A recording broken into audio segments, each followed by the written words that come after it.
जी बाप रे कि दे दो बधाई जी कि मम्मी दे दो बधाई हम बउआ के मुंडन आई बउआ के चाची दे दो बधाई बउआ के मुंडन आई बउआ के चाची मीठा मीठा पहला बधाई मैं चाची से लूंगी पहला बधाई मैं चाची से लूंगी अच्छा बउआ के बड़े पापा के नहीं के नहीं बउआ के बड़े पापा जी चाची जी ना ना ना वो कहाँ से भेजे ये यहाँ की तरफ से भेजे ना ना ये खाली बुआ की बड़की मम्मी की तरफ से है कि बुआ के बड़का चचा जी के लिए गए छथि मैडम अच्छा पहले ये बताइए बुआ की मम्मी को अरे कि मांगे लाख सब कंगना बुआ की मम्मी कि मांगे लाख सब कंगना बाबू के खेलैया मांगे लाख सब कंगना बउआ के खेलैया राम बउआ के खेलैया बउआ के खेलैया राम बउआ के खेलैया ए हो मम्मी जी कम से कम दान दक्षिणा जल्दी निकाल अरे मांगे लाख सब कंगना बउआ के खेलैया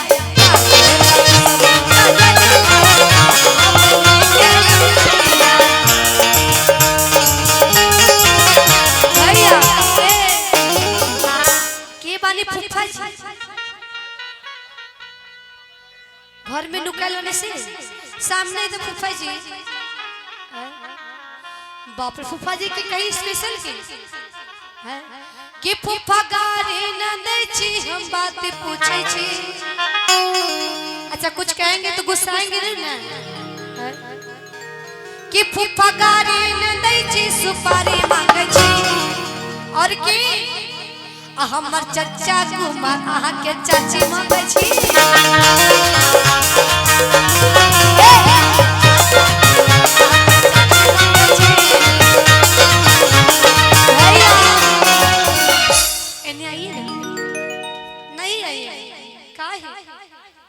हम ही आ जाए इधर आइए फूफा के बहन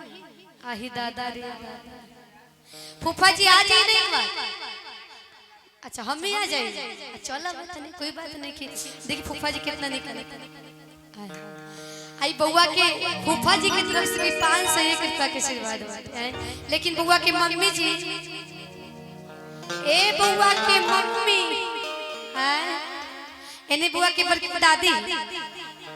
दादी जी है आई दादी की तरफ से भी बताइए ऐसा भइल कुछ ना कहने तो ये 500 रुपया निकाल अब मम्मी जी के इतना कहता नहीं तो ये मम्मी जी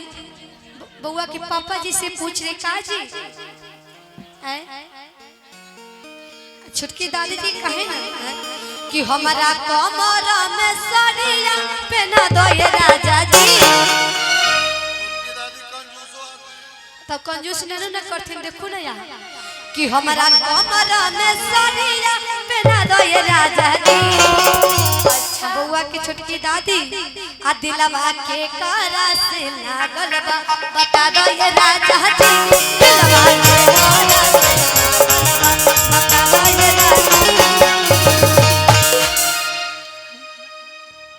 का बात कहे कर कि हमारा कमर में साड़िया पहना दो ये राजा जी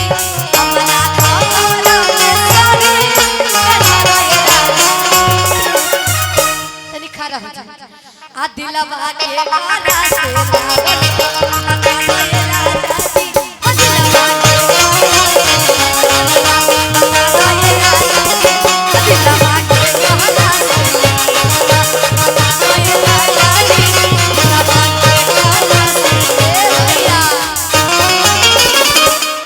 से दादी की तरफ से छोटकी दादी की तरफ से भी 501 रुपया के आशीर्वाद अब मम्मी कहो कि कह दो मम्मी की कह देगी अरे बाप। अच्छा बउआ के मम्मी के कई गो बहिन है? 3 गो। बाप कि लहरी के 3 पता और तीनों को चना रहे। मनीषा कि हई मनीषा जी की 3 गो बहिनिया कि हई मनीषा जी की 3 गो बहिनिया